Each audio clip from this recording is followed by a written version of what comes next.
Alright, so I want to make a video updating everyone on the new cases as usual, as well as get into some other important things. So let's get right into it here. Canada's up to 18,497 cases with 404 dead. Alberta had 50 new cases yesterday, so still a pretty good number. If we can keep it around there, I think that'll be pretty good. Alberta continues to stay relatively low. We're up to 29 dead. Again, Calgary, the main area you have to worry about. And if I pull this up here, it shows some interesting things here. 60% are in the Calgary zone, 48% men. So of the 1,423 cases, only 95 of them have been hospitalized. So again, this just goes to show more of my thoughts that we shouldn't have gone so far when it comes to this stuff. Um, Again, 32 in the ICU. So again, the overwhelming majority of people still, even though they have to go to the hospital, it's still not severe. So of the 1,423, 33, I mean, there's obviously the 29 dead too, but so whatever that makes, um, around 60 cases where it was very severe, and people either died or were close to dying. So again, like I said, I think this was a little bit of an overreaction. I don't want to go too far because if we wouldn't have taken measures to prevent it, it definitely would have gotten really bad. Um, it's always something that the people that think that it's a complete non-issue, it's the same as the flu, are going to point out, oh, it didn't turn out to be bad at all. But the reason for that is, number one, I mean, in Canada, we didn't take it, we have this shutdown, but yet we're still letting in flights from China, which again makes no sense. But like I say, looking back on it, and what I always mention is, I think that we're going to look back and be like, yeah, we shouldn't have shut down the whole economy. And why I keep bringing this up is I think it's going to be very important, and people probably don't realize it now, but down the road, people are going to realize that, hey, yeah, I remember that guy was talking about this kind of stuff. So yeah, keep that in mind. I think we're really going to regret doing this. I think when we quote unquote turn the economy back on, it's not going to turn on nearly as much as we wanted. We're going to be still in recession, maybe massive recession, and things are going to get ugly. So keep an eye out for that. This is from Kian Bexty. He goes on to say, Jason Kenney is managing the crisis better than any leader in Canada. The data shows that the outcomes show at Albertan tools for COVID triage have been used nationwide. Everyone's screaming about how Kenney's budget somehow destroyed AHS can shut up now. And again, I can't stand like these leftists you see on Twitter and um, these social media sites. They're just railing like every post they make, like literally every post they make, pretty much, is them complaining about Jason Kenney cutting healthcare and cutting the public school teacher funds and all this crap, and yet we're still the province that's handled it by far the best of the major provinces. Again, like it's almost like what Kenney's doing is working, crazy lefties. Like, come on. And I'm not. I didn't even vote. I didn't even vote for Kenney. Again, I was kind of on the fence.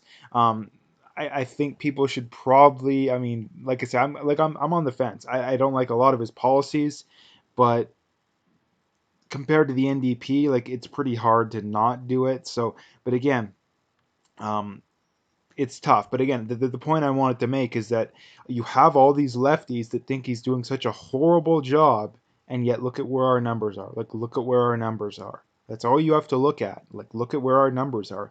And the problem with the left, and the reason why I always harp on this is that the mainstream media, the public schools, the colleges, the universities are overwhelmingly biased, which is why I always come across as always only criticizing the left, when that's for the simple reason that the mainstream media's got it covered when it comes to criticizing the right. They won't let Donald Trump eat more ice cream than his guest at a dinner party, and let him off the hook for that.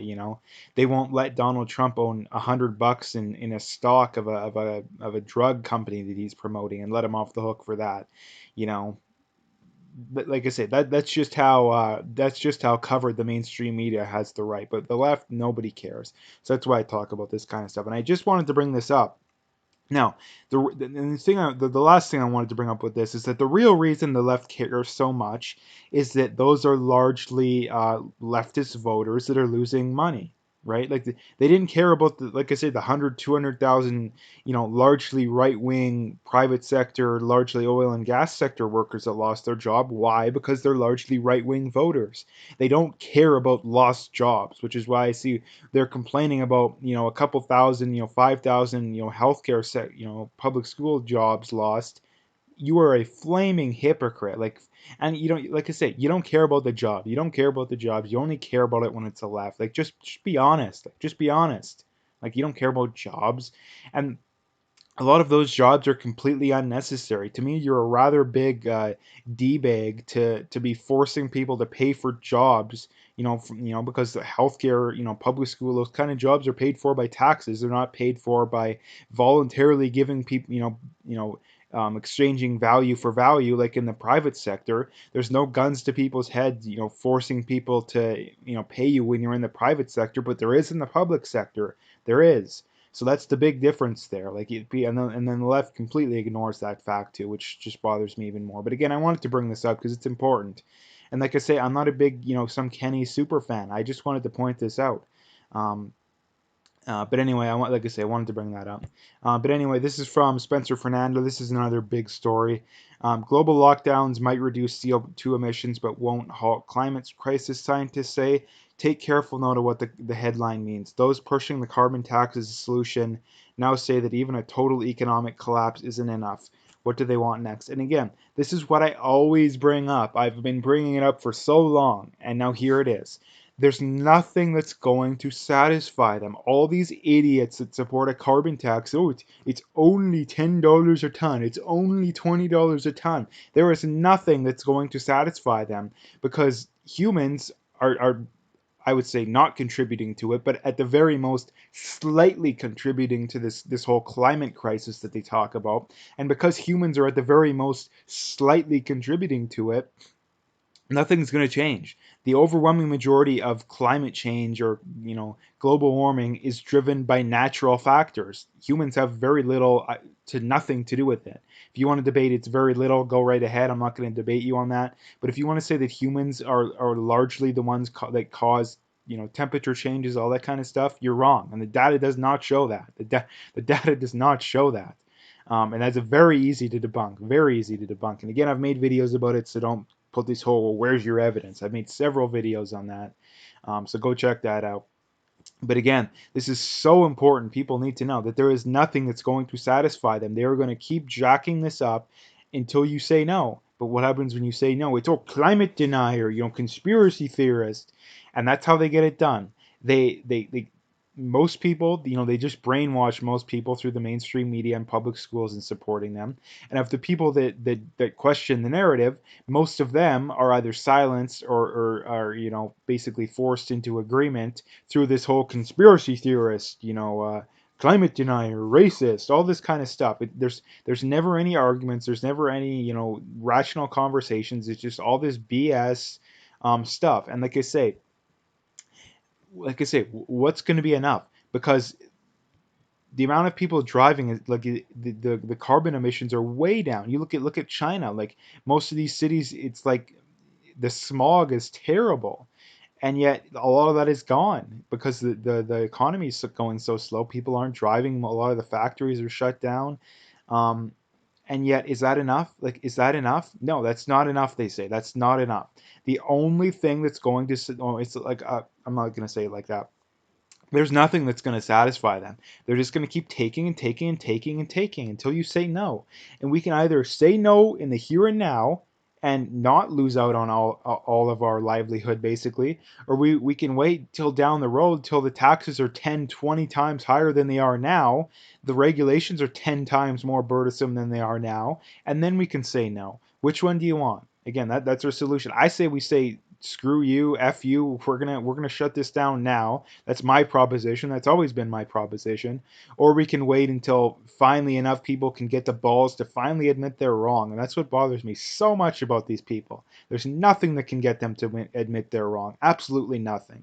The BC government's own numbers show the carbon tax doesn't do anything, but yet all these climate alarmists have any of them ever admitted that the carbon tax doesn't work? I've never seen one, not one. and yet the evidence is overwhelmingly against them. Overwhelmingly.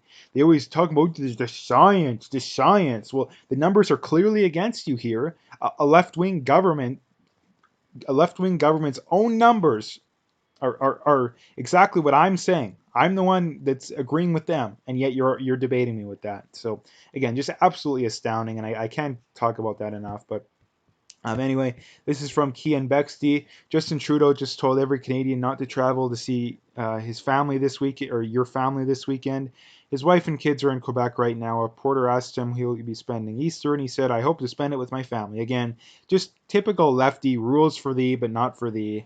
Um, Again, I can't talk about this enough, and that's the big difference between the left and the right is that the left believes in different sets of rules for different people. They believe that, you know, if you steal, well, it's terrible, but if the government steals, it's good, it's virtuous, all this kind of stuff. Again, just I can't get into enough. It just bothers me so much. But anyway, um, last thing here, this is from Peter Downing. He goes on to say, and they can't imagine why we oppose gun bans. Our government is dangerous and out of control. And he's responding to a article from Global News saying, judges release growing number of accused violent criminals due to COVID-19 fears. And again, is this not something that maybe not the guns thing, but this story down here, is this not something that the left and the right, is this not something that we can find common ground on? Like, why are we releasing violent criminals from prison? Why are we releasing violent criminals from prison? Can someone please give me a good reason why we should do that? Like, I don't get it. Again, I just don't get it. But anyway, I could rant about this kind of stuff forever. I'm gonna leave it there. Last thing, check out my BitChute channel. Like I say, it's only a matter of time till YouTube silences me, bans me. So check that out there. I'm getting pretty much the same amount of views there as I'm getting on YouTube, even though I have much less subscribers and it's much smaller of a site. So I think it goes to show that YouTube's already suppressing me to a degree. But anyway, I'm gonna leave it there. One last thing. I'm gonna put out another video later today, so stay tuned for that.